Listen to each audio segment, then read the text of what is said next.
ಇನ್ನು ಮುಂದೆ ನಿಮ್ಮ ನೆಚ್ಚಿನ ಧಾರಾವಾಹಿಗಳ ಫುಲ್ ಎಪಿಸೋಡ್ಗಳು ಸನ್ ನೆಕ್ಸ್ಟ್ ಆಪ್ನಲ್ಲಿ ಮಾತ್ರ.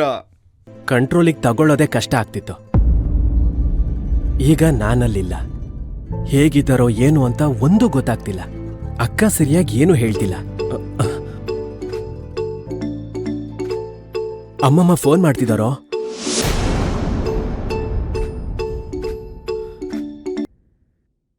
ಹೇಗಿದ್ದೀರಾ ಅಮ್ಮಮ್ಮ? ನಾನ್ ಚೆನ್ನಾಗಿದ್ದೀನಿ ಅಭಯ್, ನೀನ್ ಹೇಗಿದ್ಯಾ? ಅತ್ತೆ, ಆ ಹುಡುಗಿ ಬಗ್ಗೆ ಕೇಳಿ.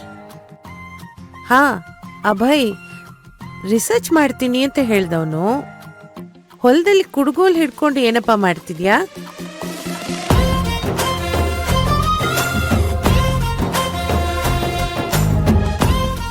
ಹಳ್ಳಿ ಅಲ್ವಾ, ಎಲ್ಲ ಕೆಲ್ಸನೂ ಕಲ್ಯಾಣ ಅಂತ ಮಾಡ್ತಿದ್ದೆ ಅಮ್ಮಮ್ಮ. ಓ ಹೌದಾ? ನೀನೇ ಕಲಿತಿದ್ಯೋ ಅಥವಾ ಬೇರೆ ಯಾರಾದ್ರೂ ಕಲಿಸ್ತಾ ಇದ್ದಾರೋ? ಅದ್ ಸರಿ.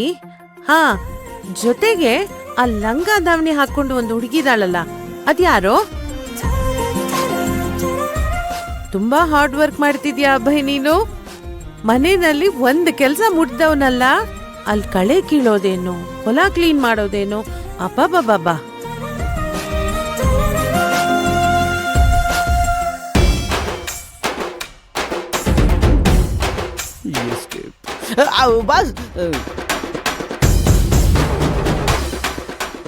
ಅಮ್ಮಮ್ಮ, ನಿಮಗೆ ಇದೆಲ್ಲ ವಿಷಯ ಹೇಗ್ ಗೊತ್ತಾಯ್ತು?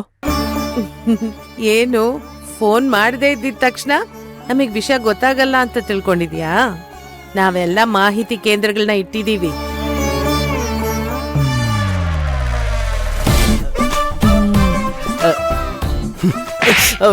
ಅಮ್ಮಮ್ಮ ಹೊಡಿತಾ ಇದಾರೆ ನಿಮ್ಮ ಅಮ್ಮಗ. ಏಯ್, ಅವನಿಗೆ ಯಾಕೋ ಹೊಡಿತಿದ್ಯಾ? ಮತ್ತೆ ಜೊತೆಲಿ ಇದ್ದವ್ರು ಯಾರು ಅಂತಾನೆ ಹೇಳಿಲ್ವಲ್ಲ? ಅದು ಈ ಊರ್ನವ್ರೆ ಅಮ್ಮಮ್ಮ. ಹೌದಾ? ಪರಿಚಯ ಇಲ್ವಾ? ಇದೆ.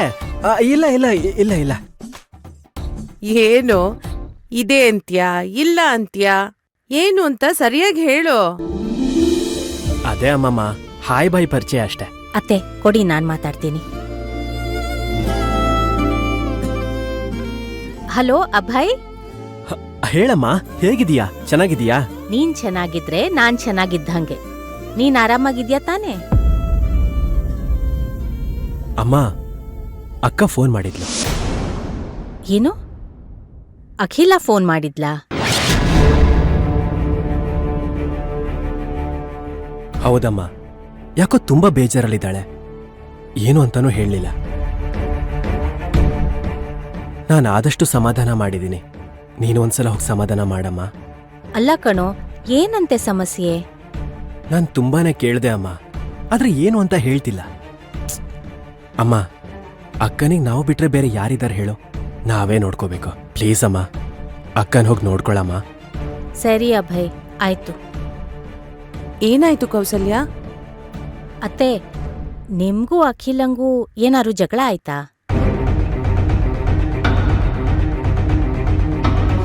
ಅವಳು ಯಾಕೋ ತುಂಬಾ ಬೇಜಾರಲ್ಲಿದ್ದಾಳೆ. ನಾನು ಕೂಡ ಗಮನಿಸ್ದೆ.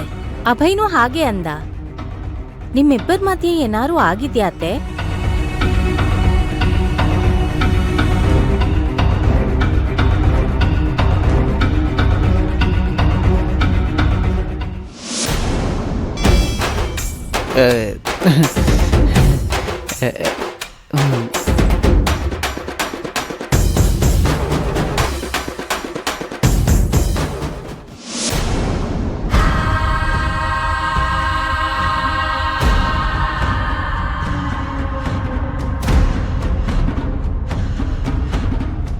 ಇವತ್ತಿಂದ ನಿನ್ನ ಕುಟುಂಬದವ್ರಿಗೆ ದೊಡ್ಡ ಗ್ರಹಚಾರನೇ ಕಾದಿದೆ ಶಿವರಾಮ. ನನ್ನಮ್ಮ ಅನುಭವಿಸಿದ ಪ್ರತಿಯೊಂದನ್ನು ನಿನ್ನ ಕುಟುಂಬದ ಪ್ರತಿಯೊಬ್ಬರು ಅನುಭವಿಸ್ತಾರೆ. ನನಗೆ ಮೋಸ ಮಾಡೋರು ಯಾರೇ ಆದರೂ ನಾನು ಸುಮ್ಮನೆ ಬಿಡಲ್ಲ. ಆ ಅಭಯ್, ಮುದ್ಕಿ, ಕೌಸಲ್ಯ ಎಲ್ಲರೂ ನನ್ನ ಶತ್ರುಗಳೇ. ನಾನು ಕೊಡೋ ಏಟ್ಗೆ ಇವತ್ತಿಂದ ನೀನು ಇಡೀ ಸಂಸಾರ ಕಣ್ಣೀರಲ್ಲಿ ಕೈ ತೊಳೆಯುತ್ತೆ.